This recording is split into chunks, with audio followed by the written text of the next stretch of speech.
Buenas noches a todos, buenas noches, buenas tardes, buenos días. No sé cuándo ustedes van a ver esta clase, yo la estoy grabando de noche, así que para mí son buenas noches.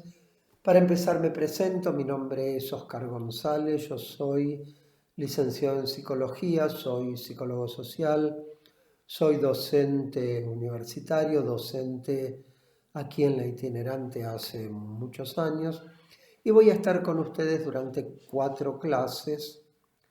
3 clases van a ser por este medio, con video grabado, que son las correspondientes a los martes 1, 8 y 15 de septiembre. Mientras que la cuarta clase, la del 22 de septiembre, esa va a ser online, va a ser en vivo. Tengo 4 clases para dar una presentación, una introducción general, un primer acercamiento a un tema que es un tema muy complejo, que no entra en 4 clases claramente. Si uno lo quiere ver en profundidad, le lleva 4 años. Ese tema es el psicoanálisis y en particular el pensamiento de Sigmund Freud. Freud fue el creador del psicoanálisis. Además de él, después de él ha habido muchísimos otros. El psicoanálisis es una corriente de pensamiento muy vasta, muy compleja, pero yo me voy a centrar solamente en las ideas del creador, del iniciador de todo esto. Digo Sigmund Freud y difícilmente alguno se pregunte quién es ese, porque una de las cosas que tiene Freud es que es famoso. Él está en el podio de los grandes pensadores de la modernidad occidental, digamos siglos XIX-XX, que es cuando aparecieron grandes novedades teóricas, grandes autores que cambiaron nuestra forma de ver el mundo. ¿Quiénes están en ese podio? Darwin en biología, Marx en economía, Freud en psicología, Einstein en física. 2 en ciencias sociales, 2 en ciencias exactas y naturales. Esos han sido los grandes pensadores de la modernidad occidental. Tal vez no lo leyeron a Freud, por ahí no leyeron ni media carilla de Freud, pero de todos modos lo escucharon nombrar. ¿Por qué es famoso Freud? Por su obra. ¿Cómo se llama su obra? Psicoanálisis. El término psicoanálisis hay que tomarlo en un sentido literal. Psicoanálisis quiere decir análisis de lo psíquico, de lo psicológico, de lo mental, y análisis significa descomponer algo en sus partes constitutivas. A uno le sacan sangre, lo analizan y de lo que era un poquito así de sangre te devuelven varias hojas con renglones, donde te dicen esto, aquello, lo otro, lo demás allá. ¿Qué significa entonces analizar? Significa desagregar, descomponer aquello que está todo junto, descomponerlo, desagregarlo, separarlo, diferenciarlo. Psicoanálisis significa entonces análisis psíquico y ese es el resultado de la vida y sobre todo de la obra de Sigmund Freud, que fue, insisto, el creador. Un par de datos muy elementales como para que lo ubiquen. Sigmund Freud nace en 1856 en un pueblo de lo que en ese momento era el Imperio Austrohúngaro, que después pasó a ser Checoslovaquia y hoy es República Checa. Cuando tenía 3 años, la familia se muda a Viena y él vive en Viena desde los 3 años, o sea, 1859, hasta 1938, o sea, tenía 82 años. En el 38 él se va de Austria, se va de Viena, hostigado por los nazis, debido a la anexión de Austria por parte de la Alemania nazi, que es la historia que cuenta La novicia rebelde, por si alguno vio la película esa, que es muy famosa. Es esa historia. Freud se va de Viena, se va a Londres y muere en Londres el 23 de septiembre de 1939, o sea, esto es 22 días después del comienzo de la Segunda Guerra Mundial. Digo esto para que ubiquen mínimamente la cuestión cronológica. Algo más de la biografía de Freud. A ver, estudió lo que acá sería colegio primario o secundario, después fue a la universidad, empezó estudiando biología, se pasó bastante rápidamente al terreno de la medicina, se recibió de médico, trabajó como médico, trabajó como neurólogo muchos años, tiene textos sobre neurología, pero bastante rápidamente, digamos, alrededor de sus 30 años, él ya empieza a interesarse mucho, cada vez más, en algo que en ese momento era nuevo, que era el estudio de las enfermedades mentales. ¿Sí? Eso se convierte bastante rápidamente en el objetivo central de la vida y de la obra de Sigmund Freud. La obra de Freud escrita es enorme. Son, en la edición publicada acá entre nosotros por Editorial Amororto, son 23 tomos. O sea, puesto uno arriba del otro, es una cosa así. Así se va a ver mejor. ¿Sí? Yo no puedo reducir 23 tomos a 4 clases, no puedo hacer un resumen de todo eso, así que voy a tomar algunas cosas mínimas elementales como para que ustedes puedan tener un primer acercamiento a la obra freudiana, como para que ustedes puedan, terminadas estas clases, por lo menos saber algunos de los conceptos centrales o principales. Saber quiere decir que se los voy a mencionar, voy a tratar de definirlos, pero yo soy consciente, sean conscientes ustedes, que yo voy a simplificar mucho lo que les voy a decir. ¿Sí? Espero no banalizar los conceptos, pero sí claramente los tengo que simplificar porque si no es imposible. Bien. A ver, empecemos entonces. Yo les decía que Freud es conocido por su obra, que su obra se llama Psicoanálisis.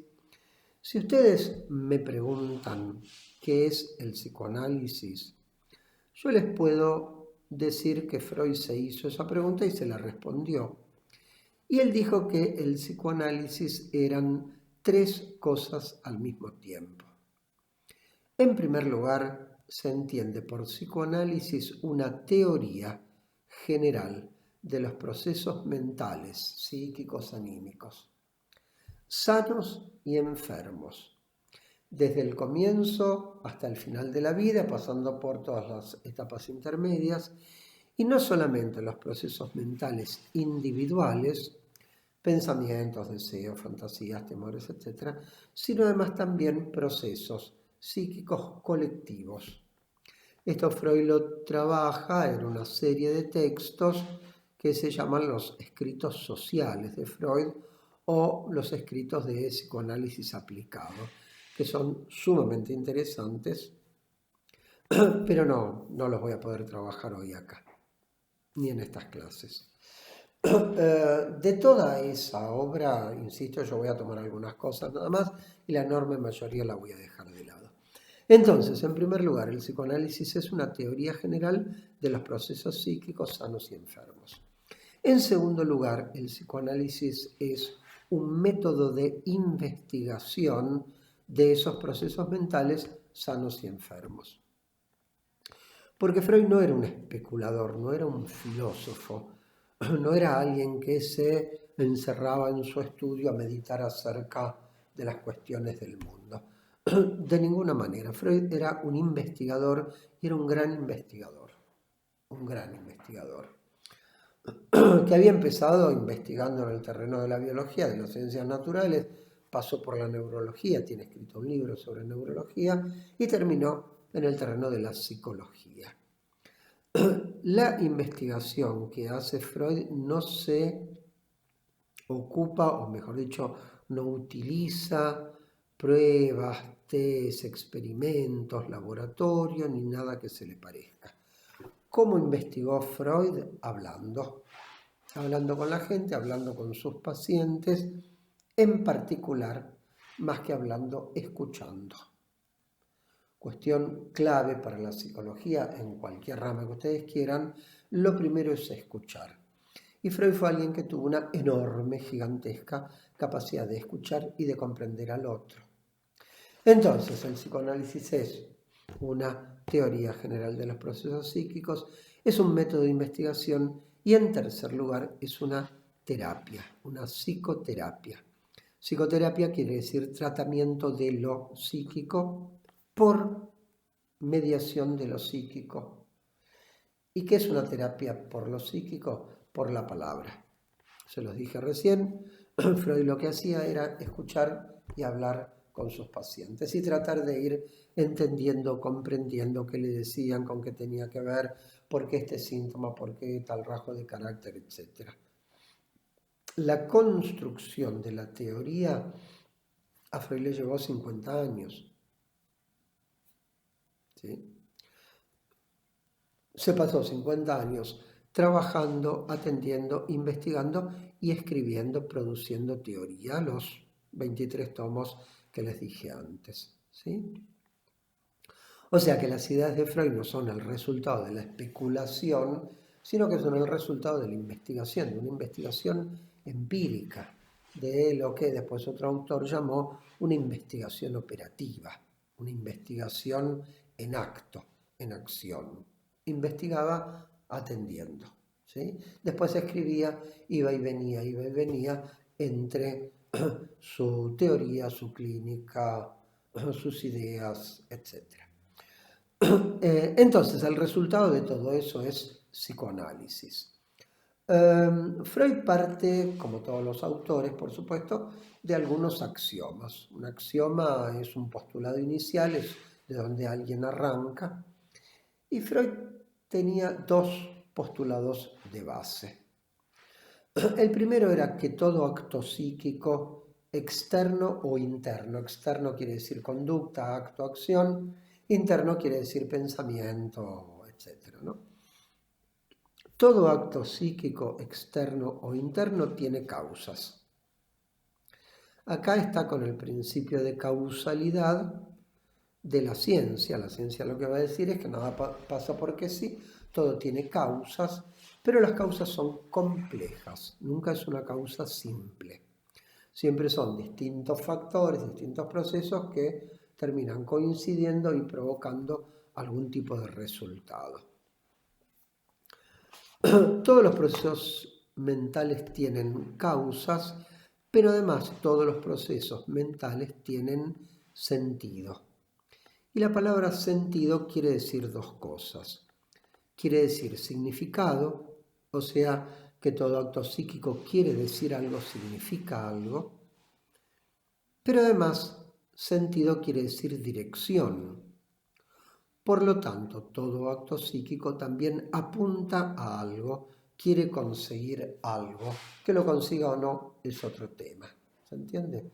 Entonces, tres postulados.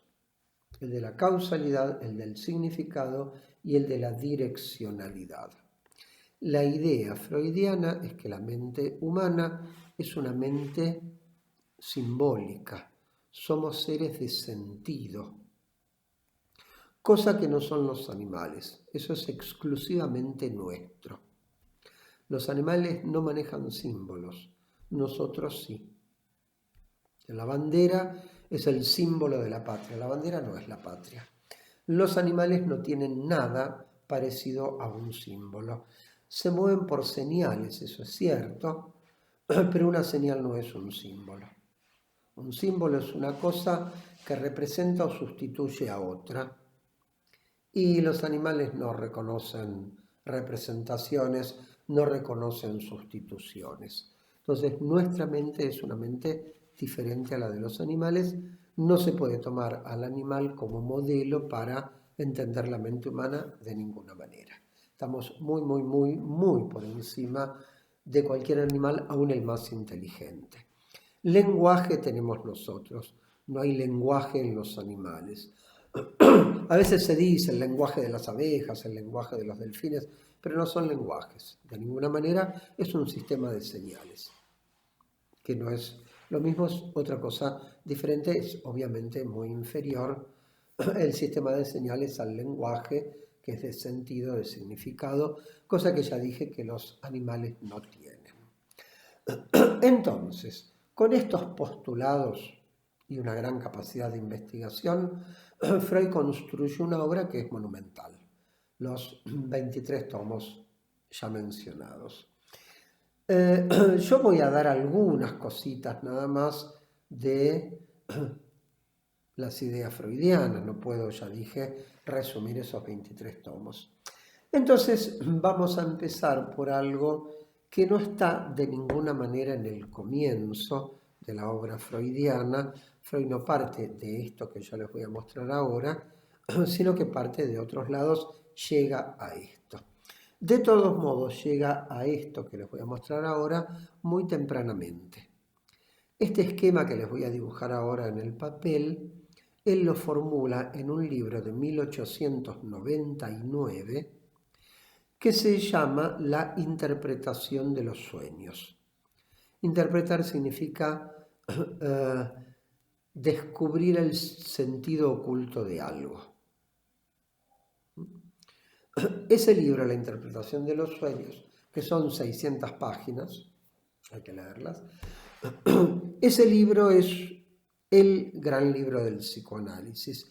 No es lo primero que escribió Freud, ya había escrito cosas antes, no es lo último, a partir de ahí casi toda su obra, pero es el gran libro del psicoanálisis, es uno de los grandes libros de la modernidad occidental, junto con El Capital, El origen de las especies de Darwin y la teoría de la relatividad de Einstein, está en el podio de los grandes libros.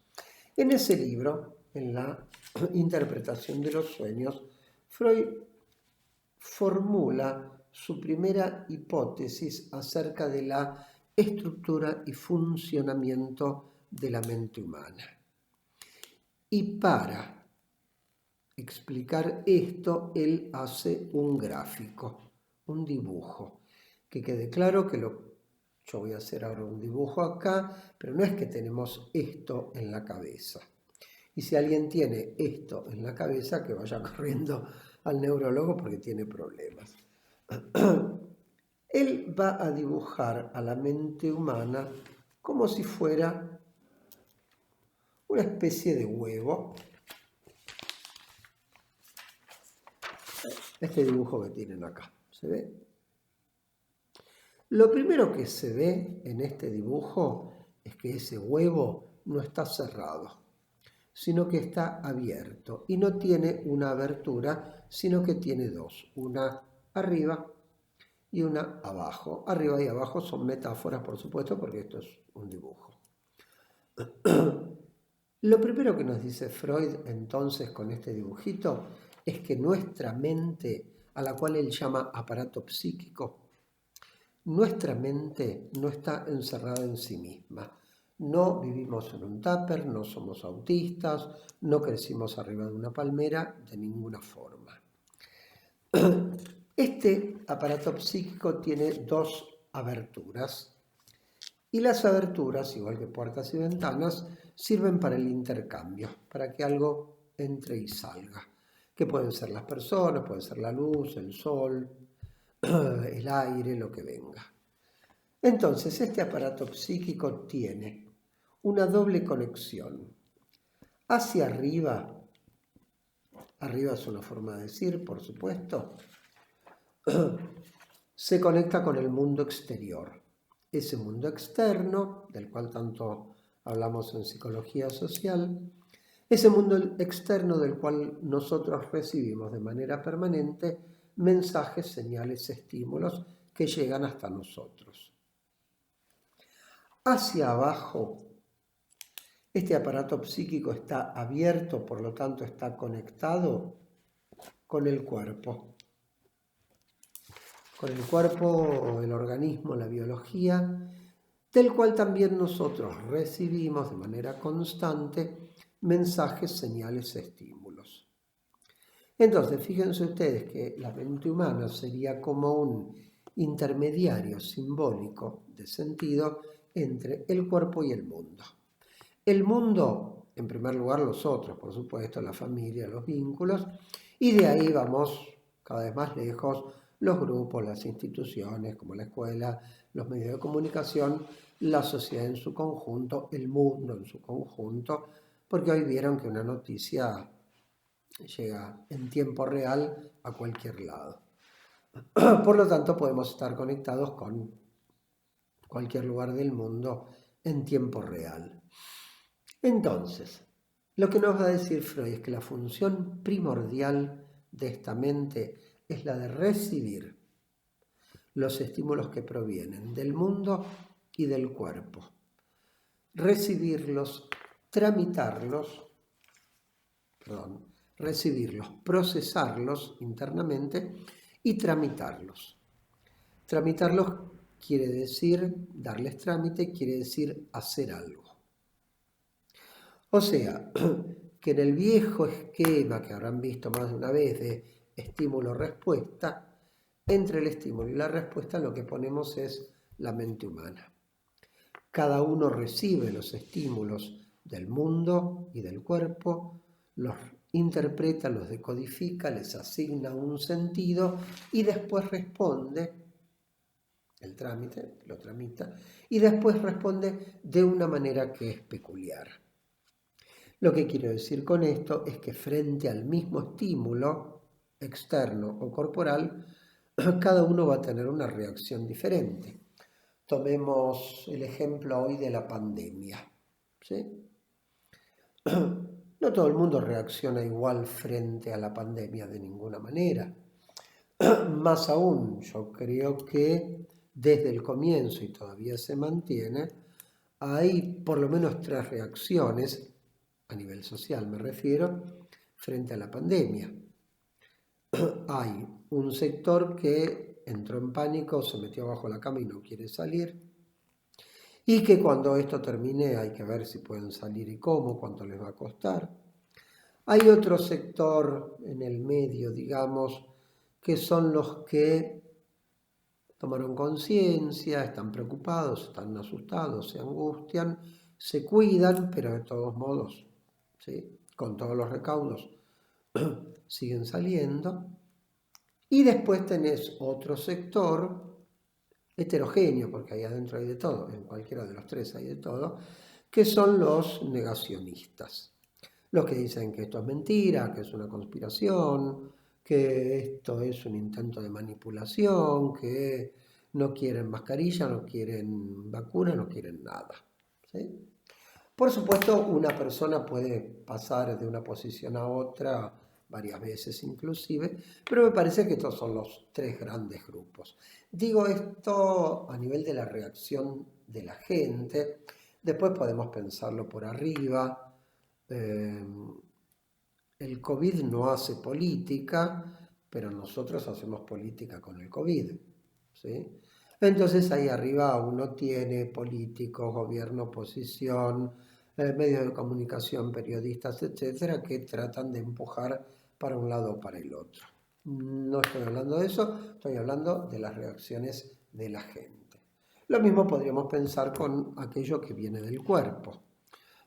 No sé, algo universal como la pubertad. No todo el mundo reacciona igual ante la pubertad, eso está claro. Entonces, cada uno va a recibir eso que viene de afuera o que viene del cuerpo, lo va a procesar, lo va a tramitar de una forma peculiar, distinta, diferente. ¿Se entiende? Acá no entran las generalizaciones indebidas, no, que entonces frente a esto tal cosa, no funciona de esa manera. Uno siempre tiene que ir al caso por caso. Después, por supuesto, hay muchos que reaccionan de una forma, pero por lo menos en psicología nosotros lo pensamos de esta manera. Entonces, tenemos este espacio simbólico, un espacio de sentido, de pensamiento, de representaciones entre el mundo y nuestro cuerpo. Ese espacio simbólico lo llamamos mente, personalidad, mundo interno, de distintas maneras. Freud habla de aparato psíquico. Bien. Una pregunta que nos venimos haciendo desde el comienzo de los tiempos es: ¿qué tienen los seres humanos en la cabeza? ¿Qué tenemos adentro? ¿Sí? Dicho de otra manera, ¿por qué hacemos lo que hacemos, decimos lo que decimos, sentimos lo que sentimos, tememos lo que tememos? ¿O por qué no hacemos, no sentimos, no pensamos, no decimos, no tememos?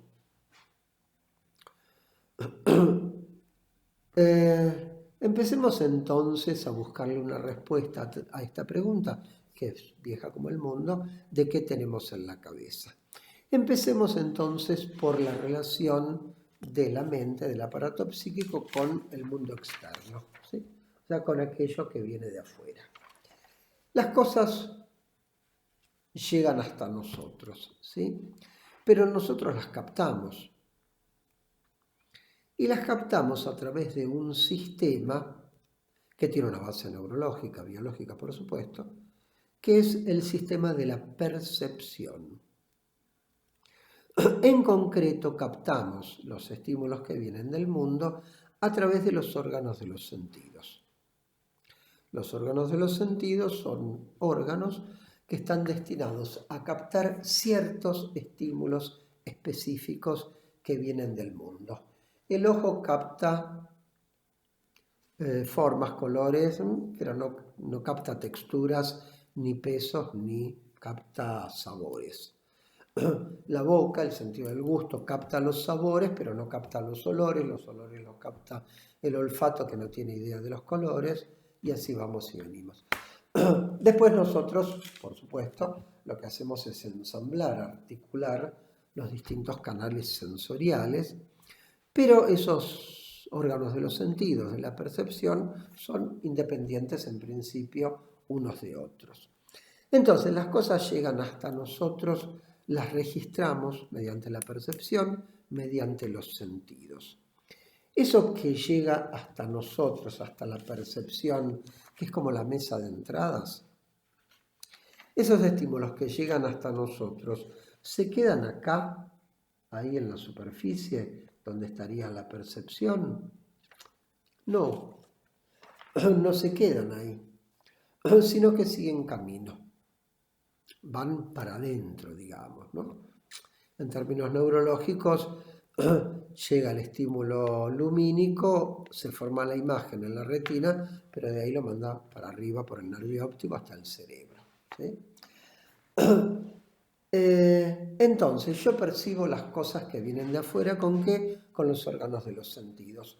Siempre y cuando a eso que viene de afuera yo le preste atención. La percepción es orgánica, pero la atención es psíquica. Si yo no presto atención a lo que viene de afuera, simplemente no lo registro. Pero supongamos que eso viene de afuera, que yo le presto atención. Eso que llegó, que está afuera, esta clase, por ejemplo, se va a incorporar, se va a internalizar, va a formar un registro interno, con lo cual eso que viene de afuera, está afuera, claramente está afuera mío, pero además va a estar adentro mío como una inscripción psíquica. Supongamos que ustedes que están ahí en este momento están escribiendo algo en su cuaderno. Escuchan algo, les resulta interesante, lo anotan, lo ponen en el papel. Ese cuaderno es el registro que va a quedar de la clase. Eso es lo que estoy diciendo yo que pasa a nivel psíquico. Finalmente, ¿el cuaderno qué es? Es un ayudante nada más. Es algo donde yo voy volcando para no olvidarme después, ¿sí? Pero lo central es que eso que viene de afuera se internaliza, se inscribe adentro. Y a esa inscripción interna la llamamos, un término que no es de Freud, que se usaba muchísimo antes de Freud, la llamamos representación.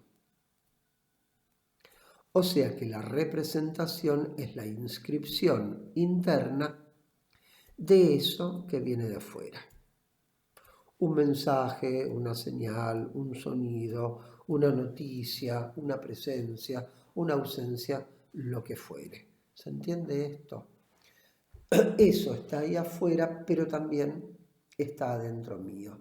Y a esa inscripción psíquica, entonces, la llamamos representación. Como a Freud le gustaba complicar las cosas, tenía ese defecto, él nos va a decir que hay dos tipos de representaciones, o sea, de inscripciones mentales. A una, la primera, la más elemental, la va a llamar representación cosa, como el tío Cosa de los Locos Adams, representación cosa. ¿Qué quiere decir esto? Quiere decir que es la inscripción visual o auditiva de aquello que yo percibí, de aquello que yo registré. ¿Los animales tienen representación cosa? Sí, por supuesto, claro, por eso reconocen. Ahora, a esa representación cosa, nosotros le sumamos un segundo tipo de representación que es específicamente humana, que es cultural, que no la tuvimos desde el comienzo de nuestra historia, ya 3 millones de años, sino que de manera articulada lo tenemos hace unos 50.000 años. Esa segunda representación es la palabra. Freud dice la representación palabra. ¿Por qué? Porque cada cosa tiene un nombre. ¿Sí o no? Todo tiene un nombre, no hay nada, ningún objeto que exista que no tenga un nombre.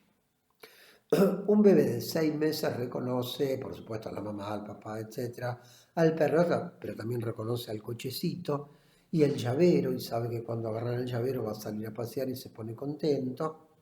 No entiende palabras, no dice palabras, pero tiene inscripciones del mundo. Alrededor del año empieza a aparecer la palabra y entonces ya ahí entramos en el terreno mucho más de la cultura, salimos del estadio más natural, más animal que teníamos, ¿sí? El papel de la palabra, por lo tanto, del lenguaje, como aquello que nos diferencia nítidamente, netamente de los animales. Entonces, ¿qué tenemos en la cabeza? Representaciones de cosa y de palabra. ¿Tenemos una representación? No, tenemos una infinita cantidad de representaciones. Representaciones que no están solas, sueltas, aisladas, chocando ahí entre ellas, sino que se van agrupando en grandes conjuntos, que son conjuntos de representaciones, se les llama complejos. Un complejo representacional, qué sé yo, historia es un complejo representacional, lo que cada uno sepa de historia, geografía es otro, lengua es otro, matemática es otro, psicología es otro. ¿Sí? Que después esos grandes complejos representacionales además van estableciendo nexos entre sí. ¿Sí? Entonces yo dije que la vida de Freud, 1856-1939, bueno, pasó por lo tanto la Primera Guerra Mundial. Él vivía en Viena. La Primera Guerra Mundial fue del 14 al 18, él estuvo ahí. No es que fue soldado, ya era grande, pero vivió 4 años en medio de una guerra. Entonces, ¿qué tenemos en la cabeza? Percepciones, representaciones. Ahora, el conjunto de las representaciones forma lo que se llama la memoria. ¿Qué es la memoria? La memoria es el conjunto de las inscripciones psíquicas. ¿Sí? Todo eso que yo tengo adentro de mi cabeza, a eso lo llamamos memoria. La memoria humana es verdaderamente compleja. Para hablar de la memoria en serio, necesitaríamos unos cuantos meses. Porque nada es simple con la memoria, nada es sencillo con la memoria. Nada. Y es un tema muy trabajado por la literatura, por, qué sé yo, por la religión, por la mitología. El tema de la memoria, de los recuerdos, por lo tanto, es un tema que está muy presente para nosotros siempre. Algunas cosas elementales de la memoria. Hay consenso entre los distintos autores en que hay por lo menos dos tipos de memoria. Hay más, ¿no? Pero voy a dar los dos básicos. Lo que se llama memoria de corto plazo y lo que se llama memoria de largo plazo. La memoria de corto plazo quiere decir que uno retiene la información un lapso breve y después lo desecha. No se guarda. Lo que quiero decir con esto es que uno no puede recordar todo lo que vivió. Hay muchas cosas que uno vivió que simplemente se han perdido, que no quedaron guardadas, que no quedaron inscriptas, que no quedaron registradas. Esto es así. Pero hay un segundo tipo de memoria que es la memoria de largo plazo. Memoria de largo plazo significa que la inscripción, la representación, el recuerdo, queda guardado mucho tiempo y a veces la vida entera, años, décadas enteras que uno guarda, que uno conserva esos recuerdos.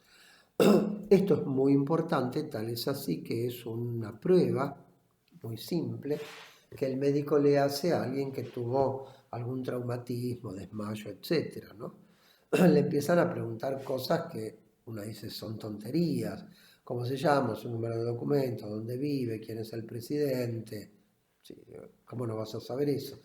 El tema es que si no lo sabes, ese es un indicador de que podés tener una complicación, ¿sí? Entonces, memoria de corto plazo, memoria de largo plazo. Ahora, en la memoria de largo plazo, primero no está todo, porque hay muchas cosas que fueron de corto plazo que se perdieron. Por lo tanto, lo primero que tenemos que decir de la memoria es que selecciona, no guarda todo. Guarda una parte sí y una parte no.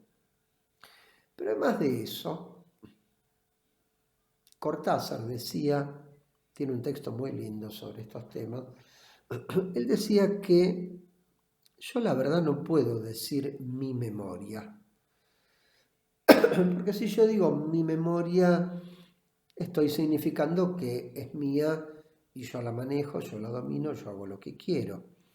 Y la verdad es que mi memoria no es mía, sino que muchas veces es al revés, yo soy de mi memoria. Lo que quiero decir con esto es que yo no hago lo que quiero con mi memoria y a veces mi memoria hace lo que quiere conmigo. ¿Por qué? Yo dije que uno selecciona, sí, pero no es que yo selecciono y me guardo lo lindo y desecho lo feo. A veces es así y me acuerdo de lo que a mí me conviene.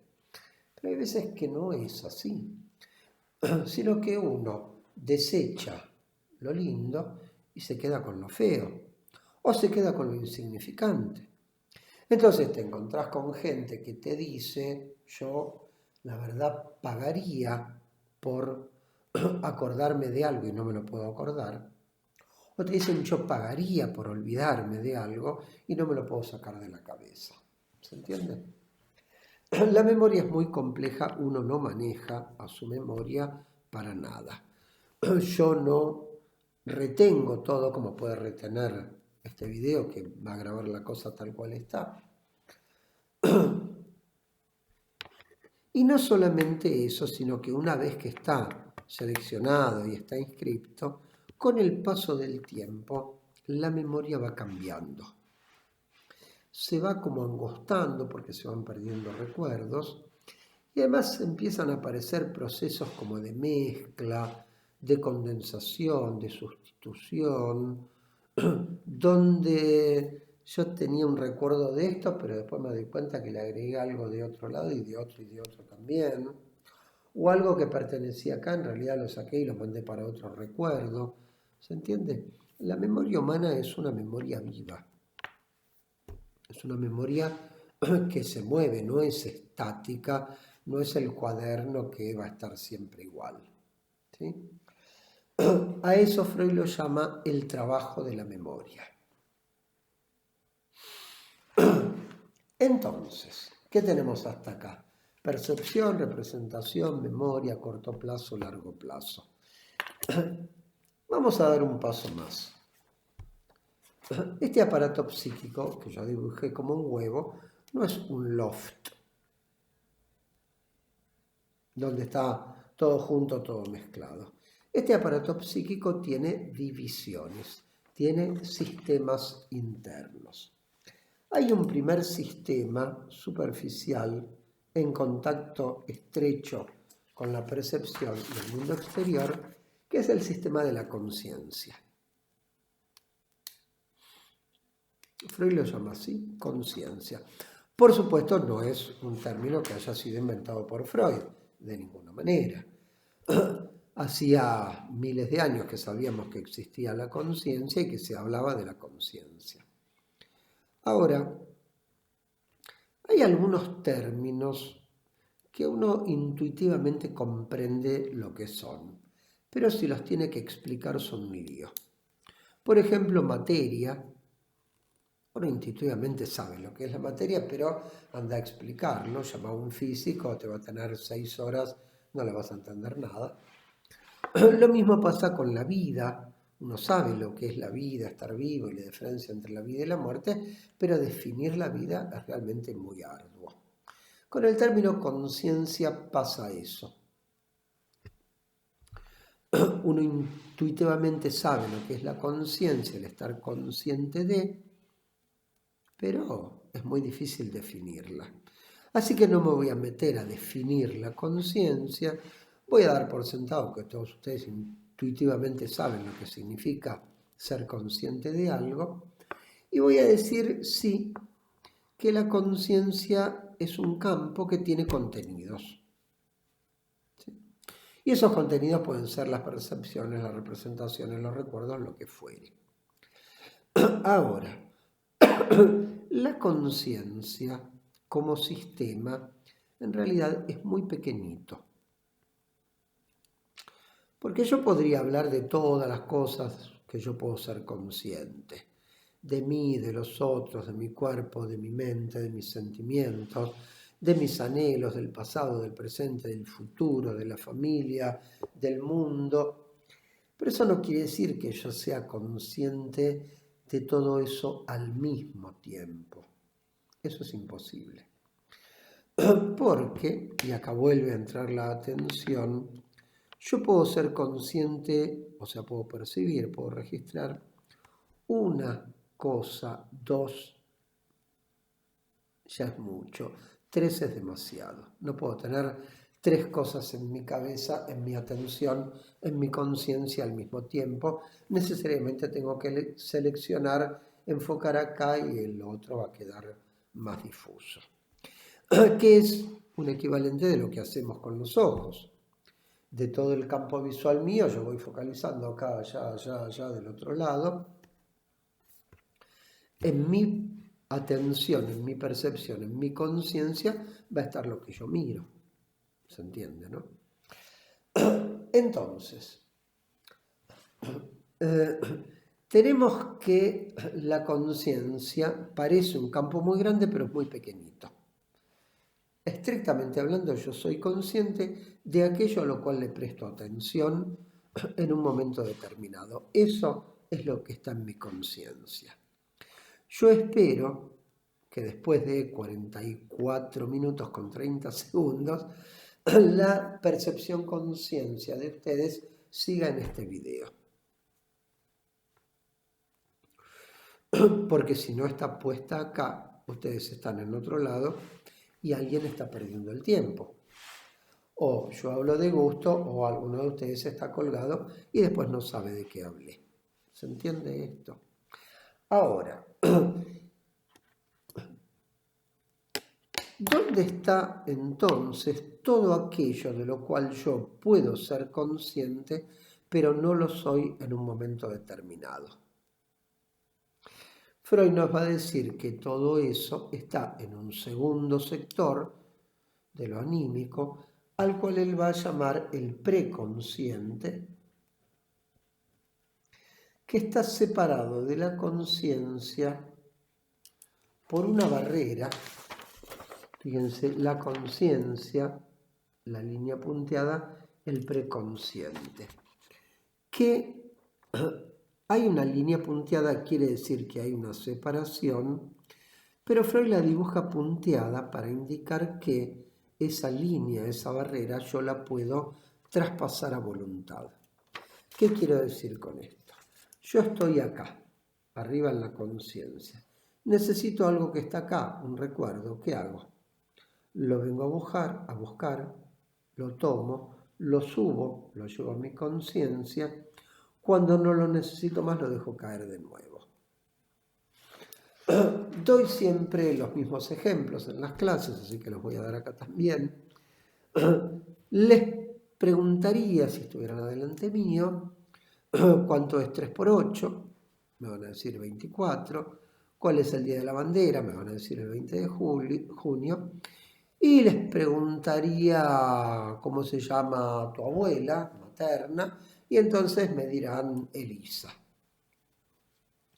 Uno no va por la vida diciendo 3 por 8, 24, el Día de la Bandera es el 20 de junio, y mi abuela se llama Elisa. Cuando uno necesita algo, lo va a buscar a la memoria, lo sube, lo tiene en su conciencia, y después cuando no lo necesita, lo deja caer de nuevo. ¿A dónde lo va a buscar uno? A la memoria. ¿Dónde está la memoria? En el preconsciente. Entonces, el preconsciente es ese sector de lo anímico, ese sector de la mente mucho más grande que la conciencia, infinitamente más grande que la conciencia, donde básicamente están las representaciones guardadas. Representaciones guardadas quiere decir recuerdos. Los recuerdos son los contenidos de la memoria. ¿Dónde está la memoria entonces, la de largo plazo? En el preconsciente. Hay muchas más cosas en el preconsciente, tienen muchas más funciones, pero ya les dije que esto yo lo tengo que dar muy simplificado, digamos tipo Twitter. Y les voy a completar el dibujo del aparato psíquico y voy a decir que hay un tercer sector al cual Freud va a llamar el inconsciente, y entre el preconsciente y el inconsciente, él dibuja otra raya que ya no es punteada, sino que es una raya llena. A esa barrera, a esa raya, Freud la llama la barrera de la represión o censura.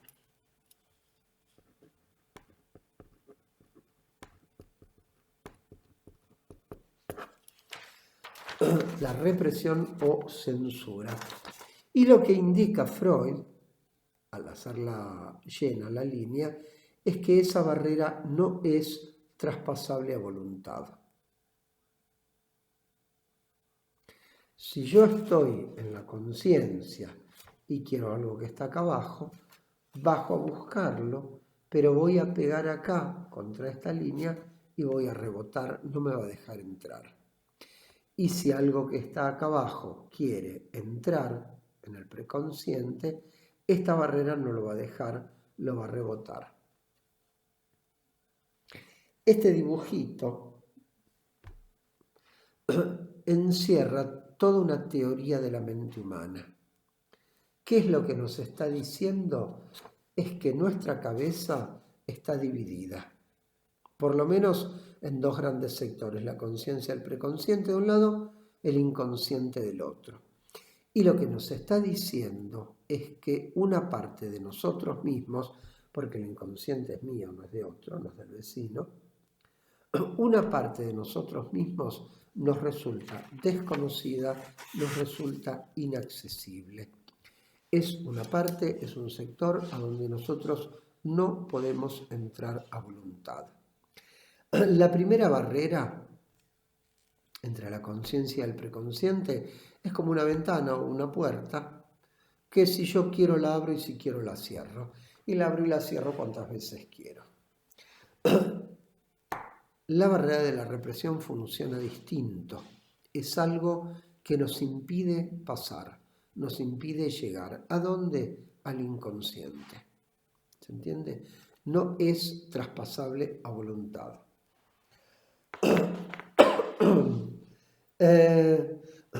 Vamos a decir dos cosas sobre la barrera de la represión. En principio hay que decir que no está presente desde el comienzo de la vida, sino que aparece en nosotros más o menos alrededor de los 6 años. No es el día que uno cumple 6 años, por supuesto que no, pero más o menos en ese momento de la vida aparece la barrera de la represión. A la barrera de la represión no hay que entenderla como el muro de Berlín, una pared que está ahí y ahí se queda. Hay que entenderla como un gasto de energía mental. El término alemán para represión significa esfuerzo de desalojo. Piensen en lo que es un desalojo de una vivienda tomada, por ejemplo, ¿no? El desalojo se hace por la fuerza. Hay que gastar fuerza para desalojar a alguien que está ocupando una vivienda. ¿Se entiende esto? Porque si el que está se va solo, pues se le venció el contrato, no hay desalojo, simplemente se va. Acá hay alguien que tiene que gastar energía para empujar, para sacar, para desalojar a alguien que estaba ocupando un lugar. Entonces, en primera instancia, tenemos la noción de lucha, de conflicto, de gasto de energía. La represión es un gasto de energía. Yo gasto energía mental luchando ¿contra qué? Luchando contra el inconsciente, sí, pero el inconsciente es mío. Por lo tanto, yo gasto energía psíquica, mental, luchando conmigo mismo. En segundo lugar, la represión es móvil. Uno no reprime siempre lo mismo. Móvil quiero decir que es variable. A veces se intensifica y uno reprime mucho, a veces afloja y uno reprime mucho menos. ¿Sí? Hay cambios que se dan en la gente. Hay gente que tiene 40 y te dice yo a los 20 no me animaba a nada, le tenía miedo a todo, vergüenza a todo, miro para atrás y no entiendo cómo podía ser así. O que al revés te dicen yo a los 20 era un desatado total, miro ahora lo que hacía y me agarro la cabeza y digo cómo pude hacer esas cosas. ¿Se entiende? O sea, la represión puede variar, puede ser móvil, y esa movilidad en la represión aumenta o disminuye su fuerza, se puede deber a muchas cuestiones. Cambios contextuales, por ejemplo, mudanzas, viajes, vacaciones, o sea, cambios en los vínculos amorosos, por ejemplo, qué sé yo, depresiones o estados de exaltación, de euforia. Por supuesto, ciertas drogas estimulantes como la cocaína, el alcohol, producen un aflojamiento de las represiones, ¿no? Por eso la gente se libera. Se libera el que está prisionero, se desata el que estaba atado, se desencadena el que estaba encadenado, ¿se entiende, no? Levantar la represión significa que algo que está acá en el inconsciente puede surgir, puede aparecer. La represión, además de ser móvil, variable, también es individual. ¿En qué sentido? Yo puedo pensar que todos tenemos represión. No es cierto porque hay algunos que no, pero dejemos de lado las patologías. Digamos que la gente más o menos normal tiene represión. Ahora, no todos reprimimos lo mismo. Lo que yo reprimo me resulta insoportable, al de al lado lo deja indiferente y al de más allá le encanta. ¿Se entiende esto? No reprimimos todos lo mismo. Por eso la represión es individual. Es un gasto de energía, es variable y además es altamente individual. ¿Contra qué va la represión? Contra el inconsciente. Contra el inconsciente, contra ese tercer sector en donde está contenido aquello, dice Freud, que ha sido rechazado, aquello mío de mí mismo, que ha sido rechazado por lo que él llama las instancias superiores de cada uno. Y esas instancias superiores son la moral y los ideales. O sea que lo que hay acá en el inconsciente es aquello que una parte muy sofisticada, la conciencia moral y los ideales, dictaminó que era indigno, que no podía aparecer en la conciencia. Si no aparece en la conciencia, yo no me entero que existe. Ahora, yo no me entero que existe, pero sigue existiendo. ¿Se entiende, no? Bien. Por hoy es suficiente. Llevemos casi una hora, así que voy a parar acá. La vez que viene voy a hablar del inconsciente, de los contenidos del inconsciente, deseos reprimidos, etc. Y voy a tratar de empezar con la cuestión de cómo el cuerpo influye en la mente, de qué hablamos, de qué cuerpo hablamos en psicoanálisis cuando hablamos de cuerpo, ¿sí? Luego, con respecto a la biografía de Freud, pueden consultar Wikipedia, rastrear por ahí con Google, se van a enterar de muchas cosas. Si quieren algo más específico con respecto a la vida de Freud, les voy a recomendar 2 películas donde aparece Freud como protagonista. Una película es de los años 60, blanco y negro, que se llama Freud, Pasión Secreta. También la pueden encontrar como Freud, Pasiones del Espíritu, que está ubicada en los comienzos de la actividad profesional de Freud. O sea que lo que te cuenta es cómo Freud llegó a ser Freud, ¿sí? Pero todavía no lo era, profesional, un médico recién recibido, y cómo empieza a interesarse por estos temas de la salud mental. La segunda película es mucho más nueva, tiene 10 años, se llama Un método peligroso y transcurre la película entre 1906 y 1912 con un Freud ya cincuentón y que además ya era Freud, ¿sí? En esta película el papel lo hace Viggo Mortensen, nuestro Viggo Mortensen, el del Señor de los Anillos, y está muy bien la película. La historia que aparece en la película es real, los personajes son reales, las cartas que se cruzan entre Freud y su discípulo son reales, son las que se escribieron. Está muy bien Viggo Mortensen en el papel porque Freud era así, es decir, él es más alto, Freud era más petizo, pero Freud tenía el carácter que él muestra en la película. Está buena la película, es muy interesante. Después tienen una serie en Netflix que se llama Freud, que es un delirio total, digamos, no tiene nada que ver con Freud. Algunos de los que aparecen son personajes reales, pero la historia es completamente inventada y no, nada. Si en lugar de a Freud ponían a Darwin o a, qué sé yo, Aristóteles, era lo mismo. No tiene nada que ver, esa serie no tiene nada que ver, no es realmente una novelización de la vida de Freud, como si son las películas que les recomendé. Así que la serie déjenla tranquila, que además no es buena, no es buena serie.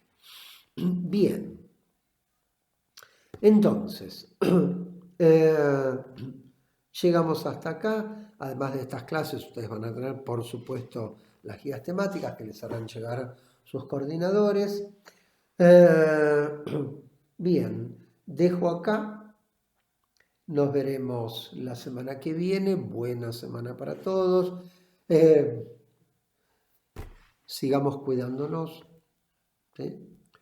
Porque la verdad que la situación de la pandemia está muy fea. Así que tratemos de no engrosar las estadísticas.